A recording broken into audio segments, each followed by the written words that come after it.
Benjamin Bloom, and his work is known as Benjamin Bloom's taxonomy. Bloom's taxonomy, ये Bloom's taxonomy कहलाती है.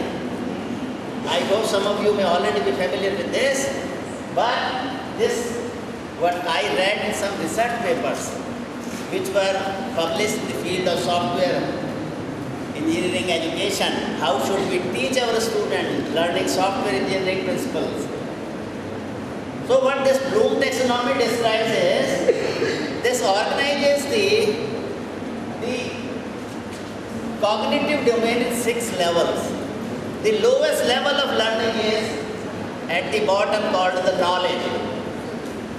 This taxonomy was proposed in 1956 by Benjamin Bloom, and later on it got revised in 2001.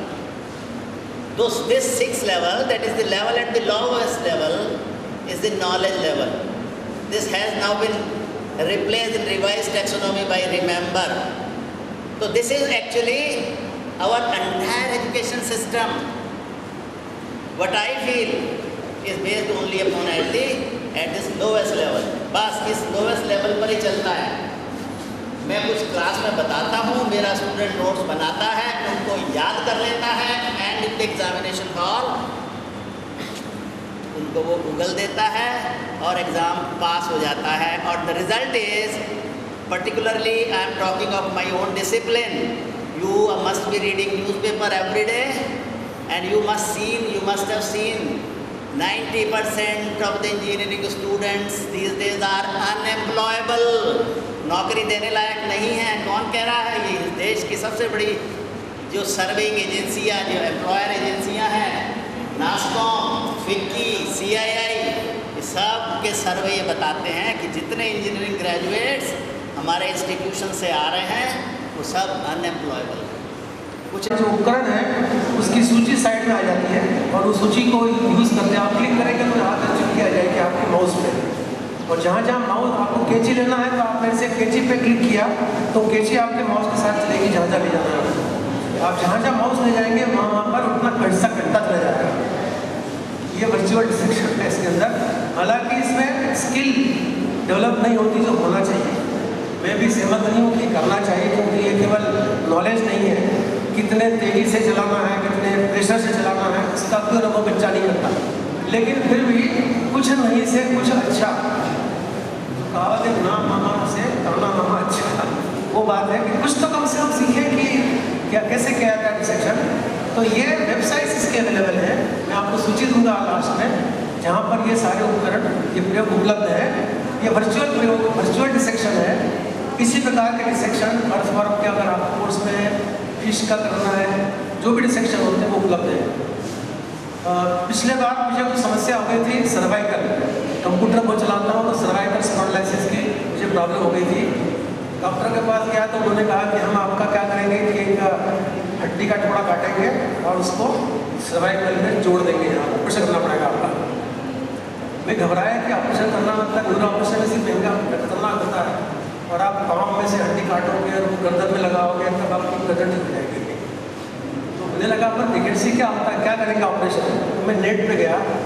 Net पर मैंने जो terminology doctor साहब ने use की थी उसी टर्मिनोलॉजी को नेट में मैंने डाला कि आपकी. Thank you, ma'am. Now I will request Dr. Aradhana Upadhyay, ma'am. She is working as assistant professor in Hamba Women's College. I will request ma'am to present this moment.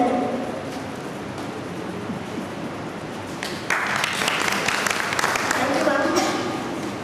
बहुत बहुत धन्यवाद दूंगी परमपिता परमेश्वर का कि उन्होंने ये मौका दिया मुझे इस मंच में खड़े होने का, और मैं अपनी बातें आप तक पहुंचा सकूं.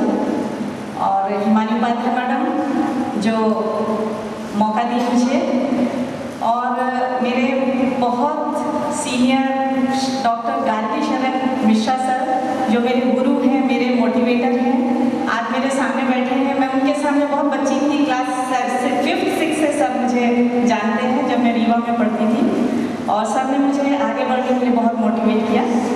और धन्यवाद दूंगी अपने डायरेक्टर सर का, दिनेश अवस्थी सर का, जिन्होंने IT फील्ड में, स्पेशली IT फील्ड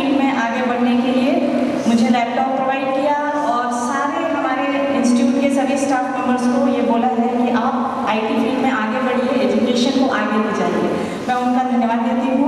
और डॉक्टर प्रकाश देव सर, लास्ट ईयर हम लोग मध्य प्रदेश की टीम से IIM लखनऊ के लीडरशिप वर्कशॉप में, तब सर से मुझे सर का पहली बार उनके पर्सनैलिटी का परिचय हुआ और निश्चित रूप से दो दिन से आप उनके प्रभावी व्यक्तित्व से परिचित हो चुके होंगे और मैं भी उनसे सीख रही हूँ, आगे भी सीखूंगी सर, आपसे जुड़ी रहूँगी।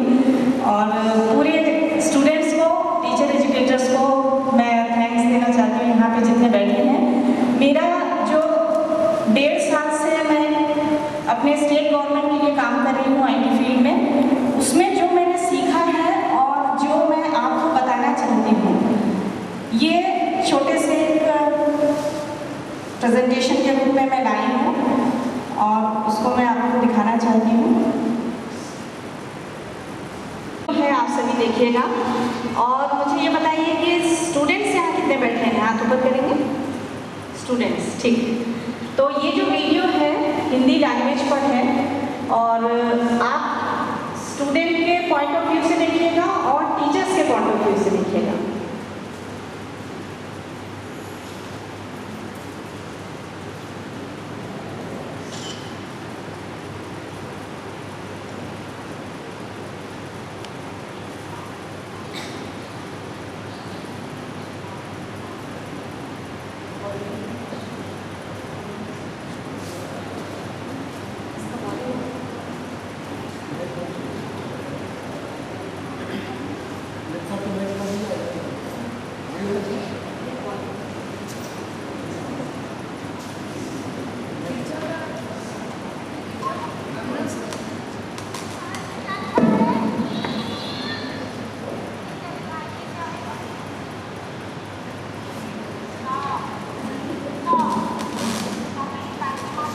MHRD और UK की ओपन यूनिवर्सिटी, ये तीनों के कोलैबोरेशन से एक प्रोजेक्ट चल रहा है हमारे स्टेट गवर्नमेंट में। और इसके अलावा हमारे मध्य प्रदेश के अलावा 7 अदर स्टेट्स भी हैं ऑल इंडिया में जहाँ पे ये प्रोजेक्ट चल रहा है और इसका मुख्य उद्देश्य है टीचर, एजुकेटर एंड टीचर्स को एनरिच करना। ये किस तरह से एनरिच करना है ये अभी प्रकाश देव सर ने बहुत डिटेल में बताया, हमको अब कुछ भी बताने की जरूरत नहीं है, लेकिन एनरिच कैसे करना है ये चीज़ें एप्लीकेशन पार्ट यहाँ पे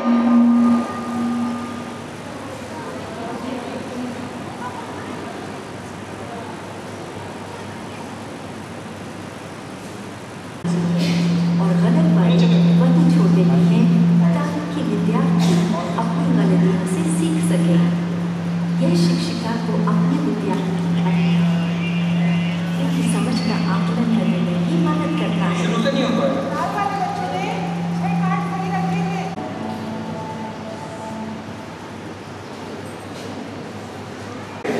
वर्चुअल ऑपरेशन मिल गया, वही करते हैं कि मेरा ऑपरेशन कैसे डॉक्टर करेंगे वो मैंने नेट पर वर्चुअल तरीके से देख लिया।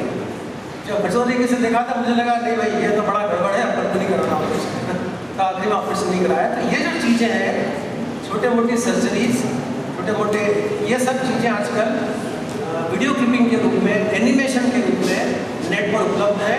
ये फ्री ऑफ कॉस्ट है, कोई पैसा इसका नहीं है। क्या हर्ज है हम इनको कक्षा में बताएं, बजाय केवल मौखिक बता दिया कि इससे पेट को काटा जाता है, पहले टिकट लगाते हैं, बाद में ऐसा करते हैं वैसा करते हैं, बेटर है इसको बताएं। सबसे बड़ा लाभ मैं देखता हूँ कि कई शिक्षक मानते हैं कि हमारे ऊपर बर्डन आ गया, टेक्नोलॉजी का बर्डन आ गया। अच्छा खासा 11 से 5 पढ़ा देते थे, क्लास में गए, अकेले 2-4 भाषण पढ़े, निकल गए घर। बर्डन है हमारे ऊपर, लेकिन मैं इसको बर्डन नहीं मानता, इसको मैं टीचर का असिस्टेंट मानता हूँ। आपकी कितनी मेहनत सॉल्व कर दी टेक्नोलॉजी ने, तो हर बार आप चॉक बोर्ड बना रहे हैं, ड्राइंग कर रहे हैं, बनाने कर रहे हैं, रेडीमेड है, आपने केवल चालू करना है, कंसेप्ट तो क्लियर ही है, आपको इलेबोरेट करना है। One of the use of internet in classroom, virtual distractions. थोड़ा फिजिक्स में आते हैं। फिजिक्स के बहुत से प्रयोग ये तो उपलब्ध हो जाते हैं और करते भी हैं, लेकिन फिर भी अभी भी कई विद्यालय ऐसे हैं जहाँ पर इस प्रकार की सामग्री उपलब्ध नहीं होती। ये फोटोग्राफ है, पोटेंशियोमीटर है, मीटर ब्रिज है, पोस्ट ऑफिस बॉक्स है, इसमें बहुत सारे उपकरण लगे हुए हैं और ये उपकरण वास्तव में उपकरण फिजिक्स लैब में यूज़ होते हैं और इससे जो प्रयोग किया जाता है। अब इनके अंदर जो रीडिंग ली जाती है, अगर आप ओम्स लॉ का वेरिफिकेशन कर रहे हैं, जो लोग फिजिक्स के समझ रहे होंगे, ओम के नियम का सत्यापन किया जाता है, परावर्तन के नियम का सत्यापन होता है 10वीं तारीख में, तो उनके लिए जो रीडिंग इसके अंदर आएगी, आपने वर्चुअल प्रयोग किया, वर्चुअल प्रयोग करने के बाद में आपने जो रीडिंग ली वो आपके समझ निकली, आपने जो रीडिंग ली वो आपके समझ निकली। उस रीडिंग को आपने एंटर किया कीबोर्ड के माध्यम से इसी के ऑब्जर्वेशन टेबल में, और जैसे ही आपने एंटर किया तो उसका जो ग्राफ है, करंट और रेजिस्टेंस में, वोल्टेज के बीच में क्या संबंध है, उसका ग्राफ ऑटोमेटिकली कंप्यूटर ने वहीं पर बना दिया। तो ग्राफ कैसे बना? हम धीरे धीरे रेजिस्टेंस बढ़ा रहे हैं, तो वोल्टेज करंट में क्या असर हुआ? हमने वोल्टेज बढ़ाया तो रेजिस्टेंस में कुछ फर्क पड़ा क्या? ये सब चीज़ें वहाँ पर देखी जा सकती हैं। अब यहाँ पर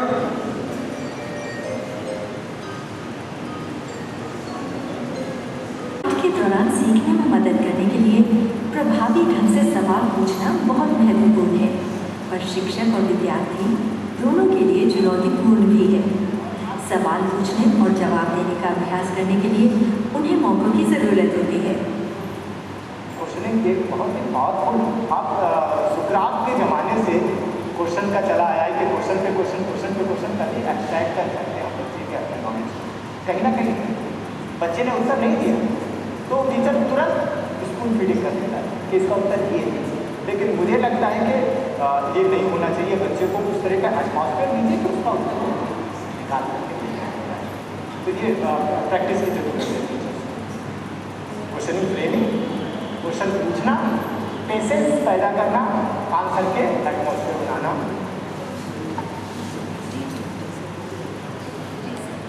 अब मैं अपने इसको शॉर्ट जो हमारे इंस्टीट्यूट में इक्विपमेंट एजुकेशन टेक्नोलॉजी से हैं उसको मैं बताना चाहती हूँ, क्योंकि जब तक हमारे पास इक्विपमेंट नहीं होंगे हम उसको अप्लाई नहीं कर पाएंगे, अपने स्टूडेंट को दे नहीं पाएंगे। ये हमारे डायरेक्टर सर ने सबसे पहले ये किया कि हमारे